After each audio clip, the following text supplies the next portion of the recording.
গুজরাটের কসাই উনি আমাদের সাম্প্রদায়িক সম্প্রীতি শিক্ষা দিচ্ছেন।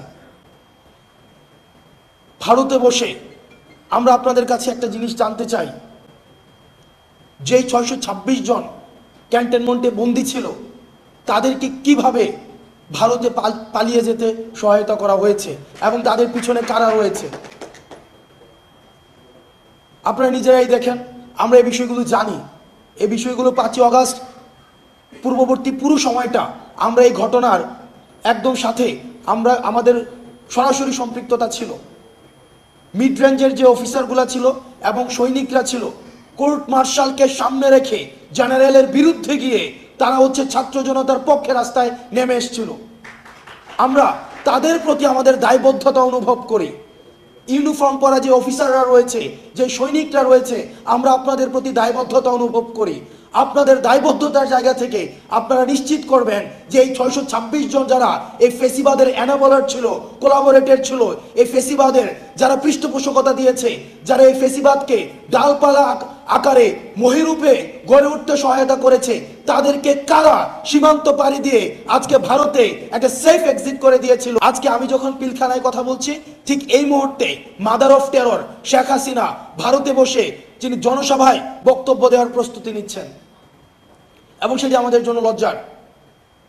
আমরা আমাদের জায়গা থেকে আমাদের এই ভোকালটা, এই যে জুলাই মুভমেন্টটা, এই জুলাই মুভমেন্টে 1500-এর বেশি যে শহীদ হয়েছে এবং 22,000-এর বেশি যে আহত হয়েছে, এটা যেটা জুলাই মুভমেন্ট ছিল, কিন্তু আমরা ওয়েস্টার্ন মিডিয়াতে দেখছি, আমরা ইন্ডিয়ান মিডিয়াতে দেখছি কনস্ট্যান্ট প্রপাগান্ডা চালিয়ে যাওয়া হচ্ছে। এটাকে বলা হচ্ছে rise of fundamentalism and just a political upheaval. আমরা আমাদের জায়গা থেকে এই জিনিসটাকে প্রতিষ্ঠিত করতে হবে। এটা শুধুমাত্র পলিটিক্যাল আপহিভাল ছিল না, এটা রাইজ অফ ফান্ডামেন্টালিজম না, এটা একটা সকল শ্রেণী পেশার মানুষের, ছাত্র, নাগরিক এবং সিপাহী যারা, সৈনিক যারা, সবাই রাস্তায় নেমে এসেছিল এই ফেসিবাদের বিরুদ্ধে। এবং এটা ফেসিবাদের পৃথিবীর যে কোনো প্রান্তে, এটা একদম পূর্ব থেকে পশ্চিম, উত্তর থেকে দক্ষিণ, যেখানেই ফেসিবাদ আবার মাথা চাড়া দিয়ে উঠতে চাইবে, এই শেখ হাসিনার পতন এটি হবে একটি টেক্সট বুক এক্সাম্পল।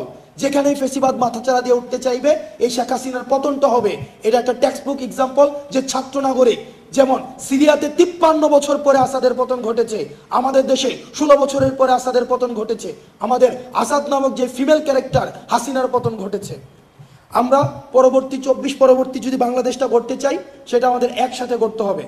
সেই জায়গায় আমরা দেখেছি যে সাম্প্রদায়িক উস্কানি বিভিন্ন সময় দেওয়া হচ্ছে, সেই জায়গাতে আমাদের বিজেপির সেখানে তাৎপর্যপূর্ণ ভূমিকা আমরা দেখতে পাচ্ছি। আমরা আমাদের পরবর্তী 24 পরবর্তী যে বাংলাদেশটা রয়েছে সেটি গড়ার জন্য আমরা সবাইকে একসাথে নিয়ে আমরা কাজ করতে চাই। এবং ইন্ডিয়ান এবং ওয়েস্টার্ন মিডিয়াতে যেই ধরনের প্রপাগান্ডা এখন বর্তমানে স্প্রেড করা হচ্ছে, সেগুলোর বিরুদ্ধে আমাদের কালেকটিভ কাউন্টার প্রপাগান্ডা সেল আমাদেরকে চালাতে হবে। এবং আমরা আমাদের ফেসিবাদ আর কোনো রূপে আমরা ফিরতে দিব না, এটা কোনো নামে আমরা ফিরতে দিব না। যেই ফেসিবাদ হয়ে উঠতে চাইবে তাদের বিরুদ্ধে আমাদের লড়াই এবং আমাদের সংগ্রাম অব্যাহত থাকবে।